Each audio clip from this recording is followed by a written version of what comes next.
제가 봉독하겠습니다. 그러므로 내가 한 법을 깨달았노니 곧 선을 행하기 원하는 나에게 악이 함께 있는 것이로다. 내 속사람으로는 하나님의 법을 즐거워하되 내 지체 속에서 한 다른 법이 내 마음의 법과 싸워 내 지체 속에 있는 죄의 법으로 나를 사로잡는 것을 보는도다. 오호라, 나는 곤고한 사람이로다. 이 사망의 몸에서 누가 나를 건져내랴. 아멘. 영국의 유명한 성공의 주교인 J.C. 라일이라는 거룩한, 정말 많은 사람들에게 주옥과 같은 말씀을 전해주셨던 그런 목사님이 계십니다. 이 J.C. 라일은 거룩이라는 책을 쓰면서 이렇게 시작을 합니다. 기독교에서 말하는 거룩이 무엇인지 바로 알고 싶다면 죄라고 하는 엄청난 주제를 고찰하는 데서부터 시작하십시오. 구원에 이르게 하는 기독교의 뿌리는 죄에 대한 바른 지식이라는 것이 명백한 진리입니다. 이 지식 없이는 칭의, 회심, 성화에 대한 가르침은 언어와 명칭에 불과할 뿐 그 어떤 깨달음도 주지 못합니다. 그랬습니다. 즉 우리 신앙의 어떤 첫 단계가 뭐냐? 죄라고 하는 주제를 우리가 분명하고도 확실하게 알아야 한다는 것입니다. 근데 이 죄라고 하는 이 주제가 굉장히 어둡죠. 그러다 보니까 사람들이 기피하고 사람들이 듣기 싫어하는 이런 말씀들을 많은 교회에서 간과해버리고 그저 위로받고 그저 어떤 동기부여를 받는 이런 식의 가르침들이 우리 교회 가운데 너무나도 많습니다. 그러나 죄를 알지 못하면 이신칭의의 복음이 어떤 의미겠습니까? 그러니까 하나님이 나를 의롭게 여기셨다. 여러분 이게 여러분 와닿습니까? 하나님이 나를 의롭게 여기셨다 라고 하는 게 여러분 기쁘십니까? 대부분의 사람들은요 이신칭의의 교리에 대해서 무감각합니다. 왜냐하면 자신이 죄인이라고 하는 인식이 없거든요. 여러분 다 착하시잖아요.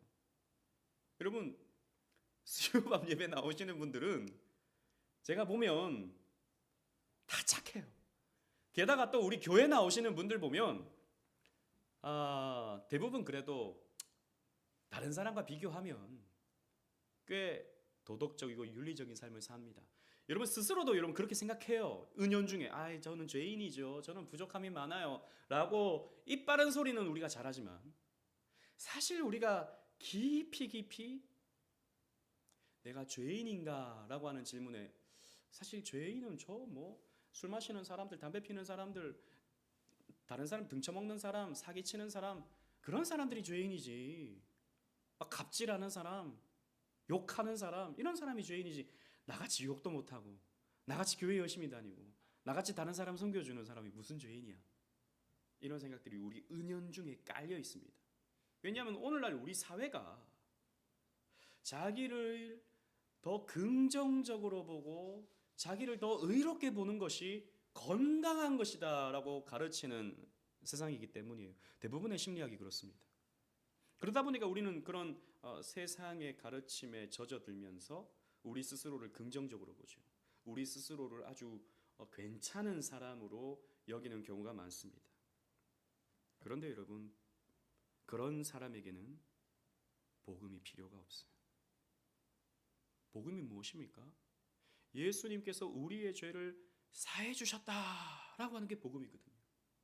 우리의 죄로 우리 하이델베르크 요리문답에서 우리 고백했던 것처럼 우리의 죄로 우리는 저주와 심판 가운데 빠져야 되는데 우리 스스로 이 문제를 해결할 수가 없는데 도무지 나의 어떤 의지로는 이 죄의 문제를 해결할 수가 없는데 그리스도께서 이 죄 문제를 해결해 주셨다라고 하는 게 복음이거든요. 근데 내가 죄인인 줄 몰라요. 머리는 알지만 가슴으로 몰라요. 와닿지 않아요. 그러니까 복음을 아무리 설교해도 와닿지 않아요.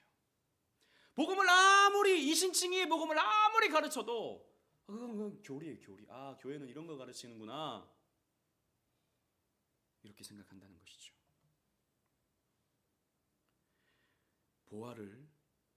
보화로 알지 못하는 우리 지금 한국 교회의, 전 세계도 마찬가지입니다. 교회의 현실입니다. 여러분, 복음의 가장 아름다운 묘사, 복음의 가장 아름다운 설명은요, 성경 다 그렇게 되어 있지만 특히 꼽자면 로마서 8장이라고 할 수 있습니다. 로마서 8장은 누군가가 그렇게 말했어요. 보화 중에 보화다. 로마서 8장. 저도 로마서 8장을 굉장히 좋아하고 로마서 8장 28절을 저는 너무너무 좋아하는데 이 로마서 8장은 복음을 아주 아름답게 설명해 주죠. 그런데 복음 바로 앞에 있는 로마서 8장 바로 앞에 있는 로마서 7장이 바로 이런 내용입니다. 바울이 내가 어떤 존재인가를 고백하는 것이죠. 나의 실존이 어떠한가를 설명하는 것입니다. 바울은 이렇게 말합니다. 나는 지금 예수를 믿었다. 나는 예수의 종이 되었다. 그런데 내 마음에 또 뭐가 있습니까? 이 죄의 법이 또 머물고 있는 거예요. 내가 나를 보니까. 이게 그래서 나는 하나님의 법을 즐거워하고 하나님께 순종하기를 원하는데 내 마음에 또 다른 무언가가 하나님께 순종하기를 싫어하고 하나님의 말씀으로부터 벗어나려고 하는 마음이 또 동시에 있더라라는 것이죠. 이게 날마다 싸우는 거예요. 날마다 싸워요. 싸우는데 자주자주 죄가 나를 사로잡아서, 죄의 법이 나를 사로잡아서 나를 끌고 가고 있는 거예요. 여러분, 이 로마서 7장 이 구절은 신학자들 가운데서도 많이 논란이 되는 그런 구절입니다. 과연 이게 사도 바울이 예수 믿고 난 이후의 고백 맞냐? 어떻게 예수 믿은 사람이 이런 마음에 갈등이 있냐? 이건 예수를 믿기 전에, 중생받기 전에 바울의 그런 과거의 자신의 모습을 회상하면서 이렇게 표현했을 것이다. 실제로 많은 신학자들, 유명한 신학자들이 그렇게 설명을 합니다. 말이 안 된다 이거. 어떻게 바울이 어떤 사람인데 죄에 사로잡혀가냐. 게다가 오호라 나는 공고한 사람이로다. 이 사망의 몸에서 누가 나를 건져내랴. 여러분, 이 표현은 내가 죄로 인해서 나 심판받아 죽는다 이런 표현이에요. 그렇지 않아요? 오호라 나는 공고한 사람이로다. 이 사망의 몸, 이 저주받아 심판받는 이 몸에서 누가 나를 건져낼 수 있을까? 어떻게 이런 불신자와 같은 고백이 사도 바울 입에서 나올 수 있느냐? 이건 거듭나기 전에 바울의 과거의 회상이다. 이렇게 말해요. 맞습니까? 저는 아니라고 생각해요. 사실 이게 제 신학교 MDB 제 논문 주제였거든요. 저는 그렇게 보지 않습니다. 또 우리 개혁파 정통주의자들은 개혁파 정통주의 안에서도 그렇게 보는 사람들이 있지만 그렇게 보지 않았죠. 우리 성도의 고백으로 봤습니다. 여러분 그렇지 않아요. 죄의 법과 하나님께 순종하고 싶은 마음이 서로 싸우고 있지 않나요? 그리고 자주자주 여러분 죄로 사로잡혀가지 않나요? 그러면서 여러분 그런 생각 안 해보셨습니까? 야, 이런 내가 어떻게 구원받나? 내가 진짜 믿는 거 맞나? 내가 정말 구원받았으면 어떻게 이렇게 죄를 짓지? 어떻게 죄를 또 짓고 했던 죄 또 짓고 말로는 날마다 회개한다 해놓고는 뒤에서 또 짓고 또 알아요. 앞으로도 계속 죄를 짓게 된다는 걸 내 스스로가 알아요. 아닌 것처럼 우리 다 앉아있지만 우리가 그렇습니다. 여러분, 이게 무엇입니까? 이게 우리의 실존입니다. 우리는 이거 답이 안 나오는 죄인이구나. 내가 정말 답이 나오지 않는 이 정말 신자가 맞나 싶을 정도의 죄인이구나 라고 하는 것을 우리가 비로소 알 때 거기에서부터 복음이 꽃 피워지기 시작하는 거예요. 그걸 오늘 설교를 통해서 우리 함께 살펴보도록 하겠습니다. 성경은 우리와 하나님과의 관계, 또 우리와 이웃과의 관계, 또 우리를 둘러싼 이 세계의 관계, 또 나 자신과의 관계가 지금 우리의 상황 속에서 어떻게 됐다고 알려줍니까? 깨어졌다라고 하는 것을 알려주죠. 여러분, 우리는 하나님과의 관계가 깨어졌습니다. 죄로 인해서. 이웃과의 관계가 깨어졌죠. 여러분, 모든 사람과 잘 지냅니까? 여러분, 모든 사람과 사랑하며 삽니까? 아니잖아요. 여러분 싫어하는 사람 있잖아요. 여러분이 싫어하는 사람 있잖아요. 관계가 깨어지는 겁니다. 이 자연과의 관계도 마찬가지예요. 지금도 여러분 뭐 미세먼지라든지 지구 온난화라든지 미세 플라스틱이라든지 이런 자연의 공격이 우리 인간에게 있는 거지 않습니까? 자연과의 관계가 깨어져 버렸습니다. 그리고 나 자신을 내가 어떻게 할 줄 몰라요. 내가 내 정신과 내 육체를 지배하고 있는데 내가 나를 어떻게 할 줄 몰라. 나와의 관계가 깨어져 버렸어요. 모든 관계가 깨어졌습니다. 여러분, 성경은 왜 이 관계가 깨어졌다고 말합니까? 죄로 인해서. 죄로 인해서 이 모든 관계가 깨어졌다라고 하는 것을 알려줘요. 그래서 여러분, 우리 인간은 풍선 이론 여러분 아시지 않습니까? 이게 문제라서 이거를 딱 해결하잖아요. 그럼 다른 문제가 튀어나와. 볼록 튀어나옵니다. 이게 또 문제네? 이걸 꾹 누르잖아요. 다른 문제가 또 푹 튀어나옵니다. 아무리 눌러도 계속해서 뭔가가 튀어나와요. 그걸 해결할 수 있는 인간이 있습니까? 없습니다. 단 한 사람도 없어요. 우리 대한민국의 상황도 마찬가지죠. 대통령에게 권위를 주니까 문제가 생겨요. 국회가 또 그걸 나눠요. 또 그러니까 국회가 또 갑질을 해요. 그럼 사법부가 또 나서요. 사법부가 또 갑질을 해요. 그럼 또 대통령이 나서야 돼. 이게 돌고 도는 거예요. 아무리 뭐 헌법상 우리 이 나라를 좋게 법을 만들고 제도를 만들고 해도 답이 나오질 않습니다. 왜 그렇습니까? 인간이 죄인이기 때문입니다. 아무리 똑똑하고 아무리 지혜롭고 아무리 시스템을 잘 갖춰놔도 인간에게서 나오는 건 죄가 묻어있기 때문에 언제나 문제는 발생하는 거예요. 이 죄가 뭐냐? 오늘 좀 정리해보고자 합니다. 죄는요, 하나님께서 정하신 목적이나 목표를 빗나간 것이 죄입니다. 이걸 헬라어로 하마르티아라고 말하거든요. 하마르티아. 이 말은 관역을 빗나가다. 이 죄라고 하는 것은, 그러니까 우리 인간에게 주신 관역이 있어요. 하나님. 궁극적인 관역이 뭐냐면 하나님께 영광이라고 하는 관역이 있어요. 근데 인간이 그 관역을 향해서 쏘지 못하는 겁니다. 자꾸 빗나가. 엉뚱한 대로.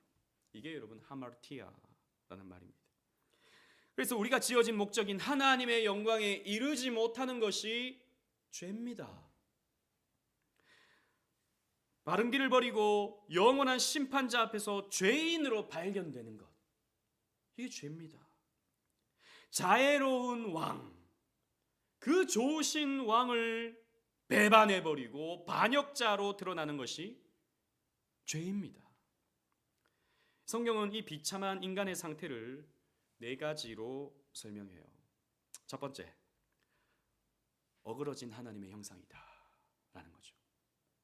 저와 여러분들은 어그러진 하나님의 형상들이다. 이 세상에 존재하는 모든 인간들은 어그러진 하나님의 형상들이다 라는 겁니다.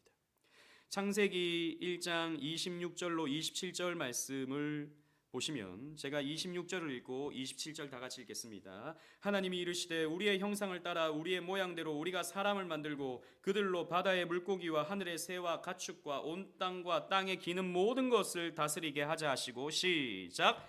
하나님이 자기 형상 곧 하나님의 형상대로 사람을 창조하시되 남자와 여자를 창조하시고, 여기서 계속 반복되는 게 하나님의 형상, 우리의 형상이라는 말입니다. 그죠? 우리의 형상을 따라 우리의 모양대로, 첼렘과 데무트라는 말인데, 이 말은 똑같이 이제 외형, 모습, 모양 이런 것을 말하는 것입니다. 하나님의 모양을 우리 인간에게 주셨다라는 거죠. 이걸 우리는 하나님의 형상이라고 이렇게 표현을 하는데, 여러분 하나님의 형상이 뭡니까? 우리가 하나님의 형상입니다. 우리는 하나님의 형상을 가졌습니다 라고 하는 게 뭡니까? 이 창세기 1장 26절 27절 말씀을 통해서 해석해 보면, 잘 들어보십시오. 하나님의 형상이란 하나님께서 사람을 지으시되 모든 피조물을 의로 통치하시는 하나님의 거룩한 성품과 권위를 반영할 수 있는 능력을 하나님의 형상이라고 말하는 거예요. 그러니까 이 세상을 다스릴 때 의롭고 아주 바르게 다스릴 수 있는 능력을 하나님의 형상. 왜? 하나님이 그거 하라고 인간에게 이 하나님의 형상 주셨다라는 겁니다. 그래서 다스리고 이 모든 것을 이 자연 만물을 개발해낼 것을 말씀하고 있는 것이죠. 그래서 인간은 하나님을 닮은 존재로서 하나님의 대리인으로서 이 땅의 왕처럼 다스리는 역할을 하는 거죠. 그리고 문화를 개발해내고 문명을 일구는 그런 역할을 하는 것입니다. 하나님께서는 사람으로 생육하고 다스리고 하나님처럼 창조적으로 일하게 하셨어요. 그죠? 여기까지 우리는 너무나도 잘 알고 있습니다. 그런데 창세기 3장에 가면 어떻게 됩니까? 이 모든 것이 무너집니다. 이 모든 것이 훼손되어 버려요. 처음 죄를 지은 그 순간부터 악독한 질병이 인간의 전 영역에 퍼뜨려지게 되었습니다. 그래서 인간은요, 하나님과의 관계가 깨어져 버린 것이죠. 동산에 숨습니다. 그죠? 그 다음에 부부과의 관계, 이웃과의 관계가 깨어져 버립니다. 서로를 물고 뜯습니다. 당신이 내게 주신 저 여자가 나로 하여금 먹게 했습니다 라고 탓해버리죠. 추한 관계가 되어버렸습니다. 땅도 저주를 받아, 자연도 저주를 받아 사람의 수고는 즐거움이 아니라 버거운 것이 되었습니다. 이 땅을 다스리고 정복하는 것이 너무 힘든 일이 되어버리고 만 것이죠. 그리고 인간이 가진 하나님의 형상의 변화가 일어나 이런 슬픈 모든 일들이 초래되게 되었습니다. 그러면 이제 신학자들의 논쟁은 이런 겁니다. 그러면 우리는 하나님의 형상이 어떻게 됐나? 첫 번째, 우리는 하나님의 형상을 완전히 잃어버렸다. 두 번째, 우리는 여전히 하나님의 형상이지만 하나님의 형상이 왜곡되었다. 자, 1번이겠습니까? 2번이겠습니까? 1번이겠습니까? 2번이겠습니까? 헷갈리죠, 그죠? 이거 신학자들의 그냥 논쟁거리입니다. 우리는 후자입니다. 여전히 하나님의 형상입니다. 여러분, 왜 살인하지 말아야 되죠? 하나님의 형상이기 때문입니다. 돼지는 먹고 소도 먹고 닭도 먹는데 왜 사람은 먹으면 안 됩니까? 하나님의 대리자이기 때문입니다. 이건 아주 중요한 문제예요. 그죠? 인간만이 가지고 있는 독특한 하나님의 형상이 있어요. 하나님의 형상이 없다 그러면 우리는 짐승이 돼버리는 겁니다. 자, 그럼 짐승이 되는 게 슬픈 겁니까? 하나님의 형상이 왜곡된 게 슬픈 겁니까? 이 어려운 문제예요. 그죠? 아주 난제입니다. 여러분, 만약에 우리가 짐승처럼 되어버렸다면 우리는 그냥 먹을 거 있고 꿀꿀꿀꿀 하다가 죽고 그게 답니다. 죽는지도 몰라요. 근데 어느 순간 죽어 있고 그렇습니다. 근데 인간은 하나님의 형상을 여전히 가지고 있기 때문에 희로애락을 알죠. 인간의 운명을 압니다. 모든 걸 알긴 알지만 제대로 알질 못하죠. 이게 더 비극입니다. 만약 우리가 아무것도 모르는 짐승과 같이 돼버렸다면 물론 그것도 비참한 거지만 몰라요. 자기 존재가 뭔지.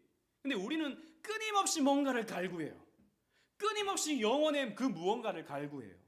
끊임없이 우리를 채워줄 수 있는 그 무언가를 갈구해요. 그런데 아무리 찾아도 채워지질 않아요. 돼지는요 그냥 꿀꿀꿀꿀거리면서 그냥 남들이 버린 음식 쓰레기 그거 먹고 그냥 꿀꿀 만족합니다. 근데 우리는 그걸로 만족을 못해요.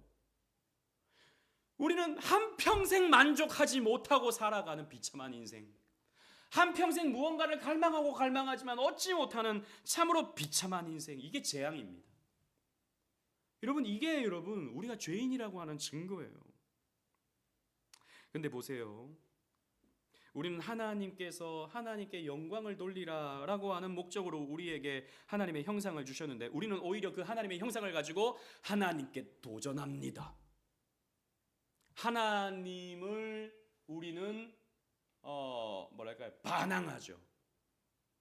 반역을 저지르는 것입니다. 하나님의 영광을 반영하지 못하고 하나님과 정반대되는 모습을 우리는 나타냅니다.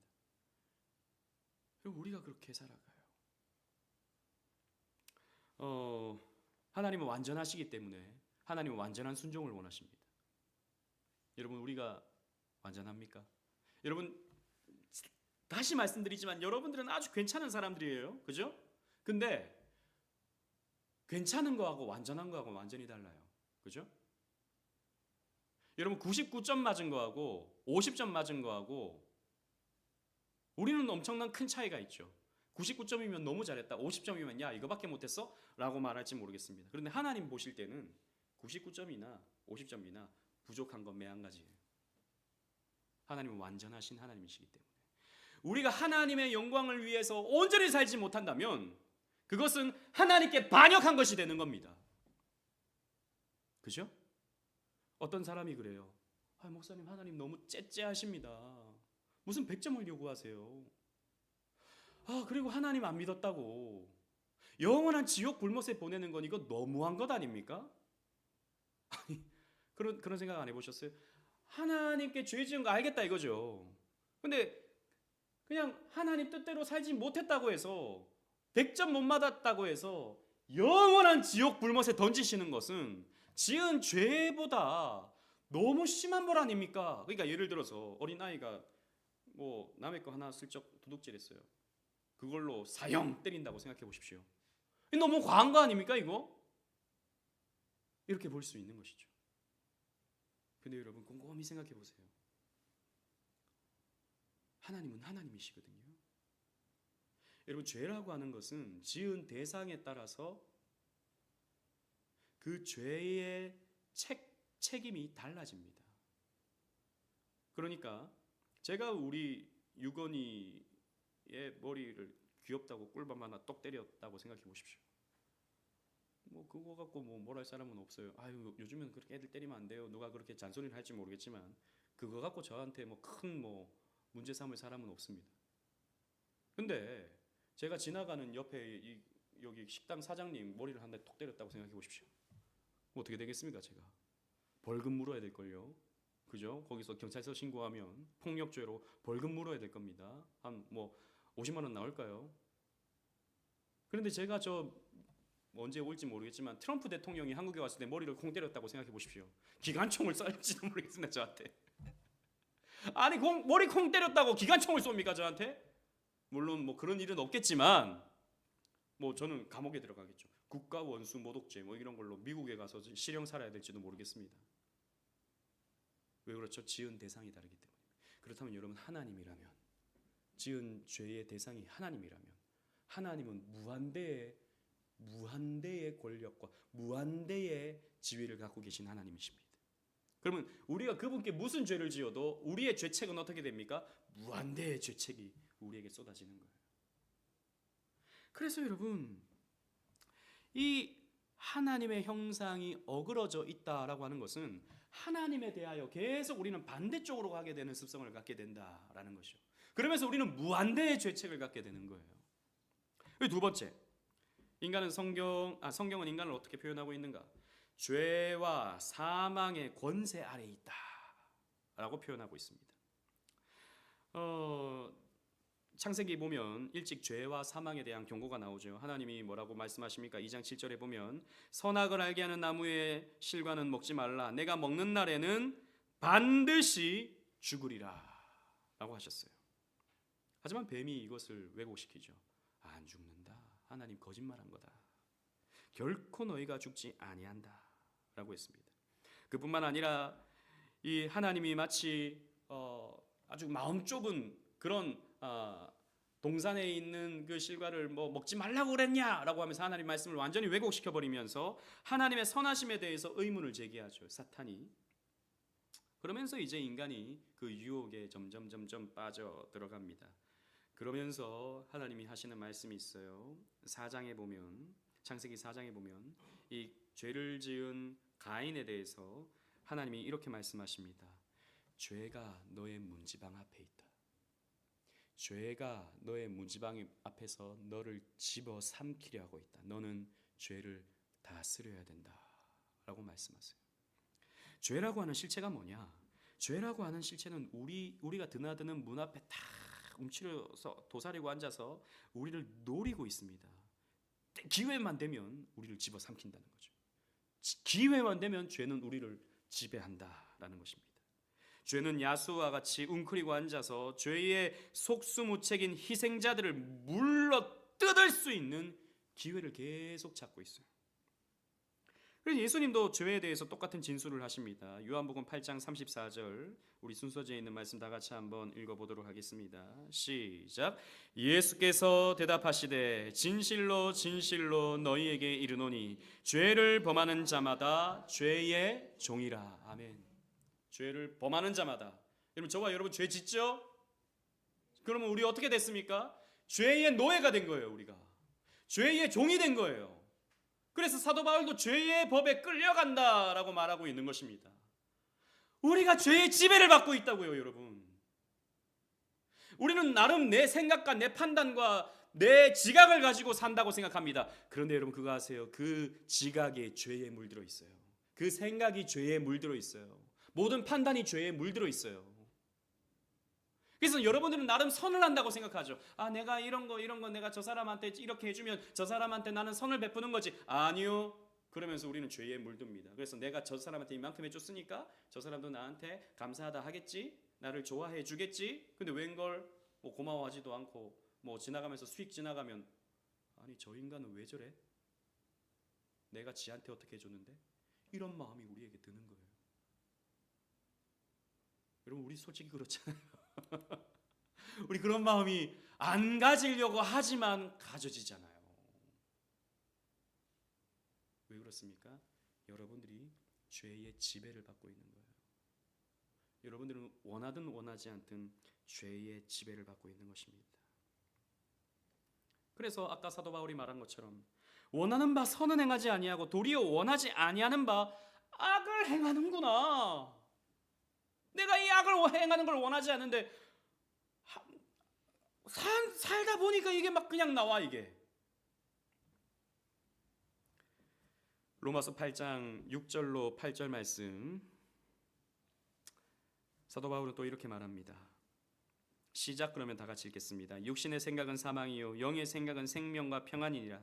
육신의 생각은 하나님과 원수가 되나니 이는 하나님의 법에 굴복하지 아니할 뿐만 아니라 할 수도 없음이라. 시작. 육신에 있는 자들은 하나님을 기쁘시게 할 수 없느니라. 아멘. 오타가 있어서 죄송합니다.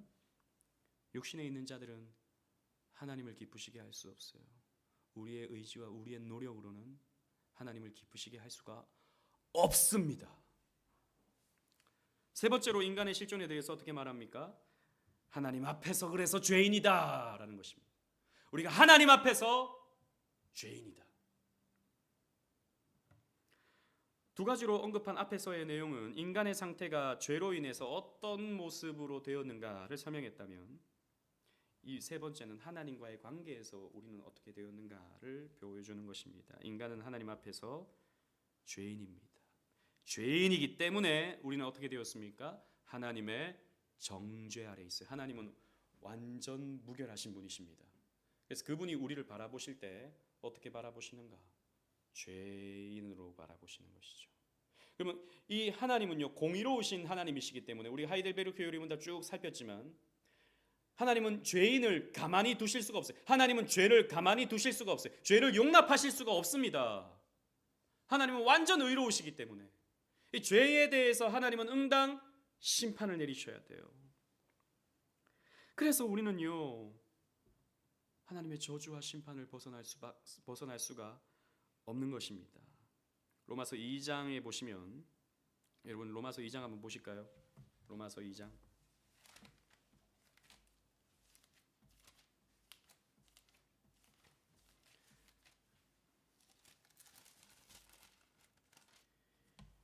이 장에 보면 하나님께서 우리의 삶을 어떻게 판결하시는가, 심판하시는가에 대해서 원리를 보여줍니다.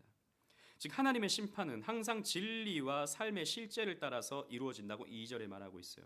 우리 2장 2절 한번 다 같이 한번 읽어볼까요? 시작. 이런 일을 행하는 자에게 하나님의 심판이 진리대로 되는 줄 우리가 아노라. 아멘. 하나님의 심판은 진리대로 됩니다. 그냥 좋은 게 좋은 거고 그냥 뭐 모르는 척 해주고 그냥 넘어가고 이런 게 없습니다.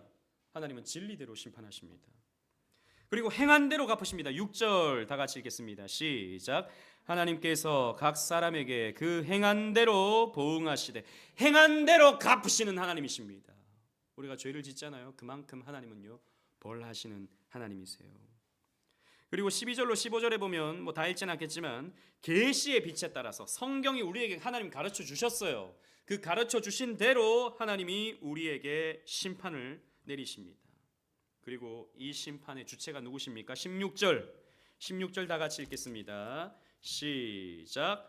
곧 나의 복음에 이른 바와 같이 하나님이 예수 그리스도로 말미암아 사람들의 은밀한 것을 심판하시는 그날이라. 예수께서 오셔서 선악을 심판하십니다. 예수께서 다 보고 계시는 걸 하나하나 다 심판하실 것입니다. 사람 마음속에 있는 은밀한 모든 것을 다 벌하시는 하나님이십니다.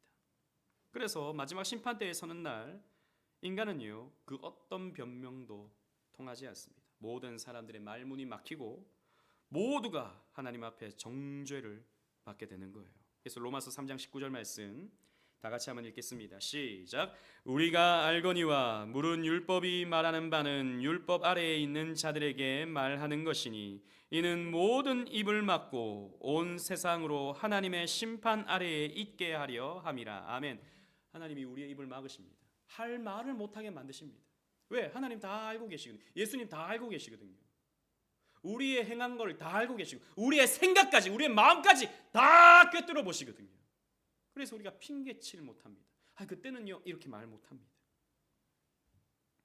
여러분, 바울은 지금 모든 사람이 큰 죄책감에 빠진다는 의미로 말하는 것이 아닙니다. 죄책감이 있고 없고가 중요한 게 아니에요. 나 그때 잘못했어. 이것으로 여러분 죄를 넘어갈 수가 없습니다. 바울은 인간의 심리학이 아닌 하나님의 편결을 말하고 있습니다. 그리고 이 편결에는 끔찍한 일이 따르게 돼요.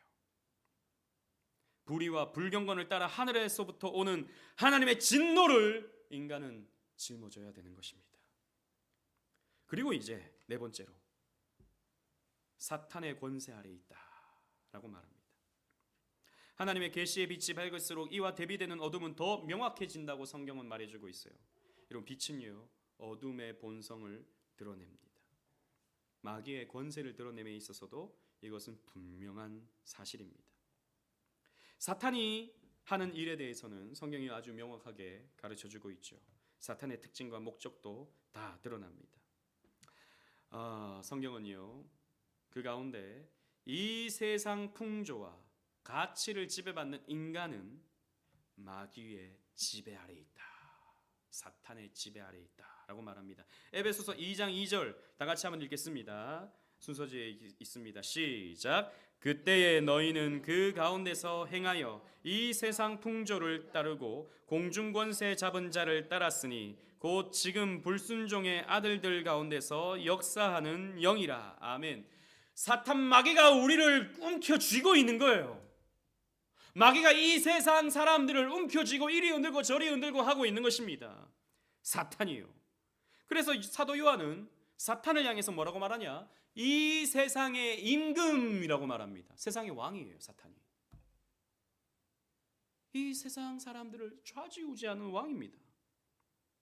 그러니까 이 세상 사람들은요, 사탄의 지배를 받고 있는데 자기가 지배를 받고 있지 않다고 생각합니다. 자기 주관대로 살고 있다고 생각하는 것이죠. 이것이 비극 중의 비극입니다. 자, 그러면 보세요. 인간이 이런 실존입니다. 저는 꽤 괜찮은 사람이라고 생각했습니다. 저는 이런 복음을 만나기 전에 그렇게 나쁜 짓을 해본 적도 없고 나름 착하다는 말을 너무 많이 들었고 저는 꽤 괜찮은 사람이라고 생각했어요. 다른 사람과 비교했을 때 나는 좀 하나님께 기쁨이 되는 사람이 아닌가 그런 생각도 자라면서 좀 했던 것 같아요. 근데 성경을 깊게 보면 깊게 볼수록 성경을 배우면 배울수록 그런 말을 할 자신이 없어지게 되었습니다. 내가 무슨 죄를 지었기 때문에 죄인이 아니고 내가 이런 죄를 짓고 내가 저런 죄를 짓고 해서 내가 죄인이 된 게 아니고 나는 뼛속부터 죄인이구나. 나는 죄에 덩어리구나. 나는 착한 일을 한다고 했지만 거기에는 수많은 죄가 묻어 있었구나. 거기는 나의 욕심과 이기심, 자기 자랑, 인정받고 싶은 욕구, 그런 것들이 착한 모습으로 드러난 것이었구나 라고 하는 것을 생각해 보았습니다. 한 20대 후반, 30대 초반, 그때가 제가 나름 회심하는 때가 되지 않았으나 뭐 이렇게 생각이 듭니다. 문제는 저는 수많은 사람들이 이게 참 제가 말로 설명을 함에 있어서도 참 어려움이 있다는 생각이 듭니다. 왜냐하면 아무리 설명해도 이 마음이 지식으로는 자기가 죄인이라는 것을 우리가 다 받아들이지만 마음으로는 이게 가는 게 쉽지 않거든요. 여러분, 저와 여러분들이 뼛속부터 죄인이라서, 뼛속까지 죄인이라서 나에게서 나오는 모든 것은 죄밖에 없구나라는 것을 알 때, 그래서 나에게 소망이 없구나라는 것을 알 때, 그래서 나에게는 저주와 심판밖에 없구나라는 것을 알 때, 거기에서부터 우리는 복음의 필요성을 느끼거든요. 복음이 아니면 나 죽는 거구나. 근데 문제는 이걸 사람들이 알려고 하질 않아요. 여기에 대해서 사람들이 깨달으려고 하지 않아요. 그저 교회에서 위로받기를 원하고 교회에 와서 이런 복음을 만나려고 하지 않고 그저 자신을 흥분시켜주고 자신을 동기부여시켜줄 수 있는 그 무언가를 요구하는 것이죠. 교회가 아닌 것입니다. 교회가 세상 집단이 되는 것입니다. 그래서 우리는요, 복음이 우리를 필요로 끌고 가는데, 첫째로 죄로 인해 뒤틀어진 하나님의 형상을 회복하기 위해서는 그리스도의 재창조가 필요하구나 라고 하는 것을 여러분들이 아셔야 됩니다. 둘째로 하나님을 향한 자유로운 삶이 위해서는 이 죄의 권세로부터 내가 벗어나야 되는구나 라는 것을 알아야 됩니다. 셋째로 그리스도를 기뻐하는 종으로 우리 삶을 그분께 드리기 위해서는 사탄의 권세에서 건짐을 받아야 되는구나 라는 것을 알아야 됩니다. 그리고 네 번째로 죄로 인한 하나님의 끔찍한 진노와 상관없이 용서받은 죄인으로 살아가려면 하나님의 진노에서부터 구원을 받아야 되는 거구나 라고 하는 것을 여러분들이 아셔야 됩니다. 교리적으로 아는 것 말고요, 가슴으로 아셔야 되는 것입니다. 여러분, 복음만이 우리를 만족시킵니다. 다른 건 없어요. 교회 와서 아무리 여러분 봉사 많이 해도 그건 보람을 느낄 뿐, 뒤돌아서면 내가 너무 힘들다 이거밖에 안 나옵니다. 사람이 너무 좋아서 여러분 그 사람이 여러분 배신합니다. 복음이 우리의 필요를 채워줘요. 복음이 바로 영광입니다. 복음을 우리가 만나면요, 우리가 죄인 되었을 때 이전에 행했던 모든 그릇된 것을 바로잡고 하나님의 형상을 회복해 갈 수 있습니다. 복음이요.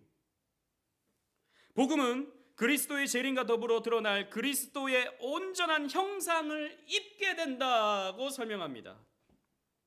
더 놀라운 것은요, 우리가 지금의 우리를 타락한 이전의 아담 정도의 회복이 아니라, 이 타락한 우리가 회복되잖아요, 새 창조됨으로. 타락하기 이전의 아담 정도의 회복이 아니라, 여러분 성경의 약속은 어디까지 가냐? 그리스도만큼이나 우리는 거룩해집니다. 복음이 이걸 우리에게 가르쳐줘요. 그래서 우리는요, 이 그리스도만큼이나 존귀하게 되는, 그리스도만큼이나 영광스럽게 되는 것을 복음을 통해서 얻게 되는 것이죠. 이게 복음의 진수입니다. 구원의 진수예요. 이것이 바로 신약 성경에서 말하는 모든 기독교 교리와 체험의 근간이 되는 것이죠. 여러분, 그렇다면 그리스도께서는 이 모든 놀라운 구원을 어떻게 우리에게 주십니까? 그리스도는 둘째 아담이자 마지막 아담으로 이 세상에 오시는 것이죠. 우리는 성령의 능력으로 온전한 하나님의 형상이신 그분께 이끌려 죄의 권세를 꺾으신 그분의 죽음에 참여하게 됩니다. 그분이 우리의 죄책을 담당하신 것을 아는 우리는 그분의 날개 아래에서 하나님의 진노를 피하게 되죠. 우리는 예수 아래서, 예수께서 다 받아내십니다. 그 진노를. 우리를 하나님께로 인도하려고 의로운 자가 불의한 자를 대신하여 죽으셨습니다. 십자가에 달려서 사탄의 머리를 부셔버리고 사탄의 머리를 깨부셔버리고 사탄이 우리의 원수임을 드러내십니다. 복음이 우리에게 이것을 주는 것이죠. 여러분, 말씀을 맺겠습니다. 아우구스티누스는 펠렉스 쿨파라는 말을 했습니다. 펠렉스 쿨파. 이 말은 저번에도 한번 설명했던 적이 있었는데요. 복된 죄여라는 말입니다. 어떻게 죄가 여러분 복될 수 있습니까? 그러나 여러분들은 이걸 이해하실 수 있을 겁니다. 내가 죄인인 걸 아는 것이 내게 복음이 필요함을 절절하게 깨닫게 만들어주는 것이죠. 그래서 그리스도를 찾게 되고 그리스도 앞에 엎드리게 됩니다. 그래서 여러분들이 죄인이라는 그 실존을 발견하는 것은 너무너무 중요한 일이 되는 것이죠. 너무나도 절실한 일이 되는 것입니다. 그리스도를 통해 이 죄로부터 벗어나 복음을 만나는 자는 그 다음부터 어떻게 되느냐? 죄를 이깁니다. 물론 죄에 대해서 또 넘어질 수 있지만 그러나 우리는요 죄를 이겨가는 거예요. 그리스도로 말미암아서. 그리스도는 우리의 지혜와 의로움과 거룩과 구속이 되셨습니다. 그래서 우리가 필요로 하는 그 모든 것을 그리스도께서 우리에게 주시는 것이죠. 여러분, 그리스도 앞에 여러분들의 죄를 내려놓으십시오. 그냥 적당히 하나님 이것도 잘못한 것 같고 저것도 잘못한 것 같고 이 정도의 죄 고백이 아니라 하나님, 나는 하나님 앞에서 숨길 수 없는 죄인입니다. 제게서 나오는 모든 것은, 저에게서 뿜어져 나오는 모든 것은 죄가 묻어 있습니다. 주님께서 받으실 수 없는 더러운 존재입니다. 그러나 주님, 십자가의 피로 우리를 씻어 주시옵소서. 깨끗하게 해 주시옵소서. 그래서 저 하늘의 영광을 우리들에게 내리워 주시옵소서 라고 주님 앞에 나아가는, 그래서 복음 가운데 영광스러워지는 저와 여러분들 되시기를 주님 이름으로 축원합니다. 아멘.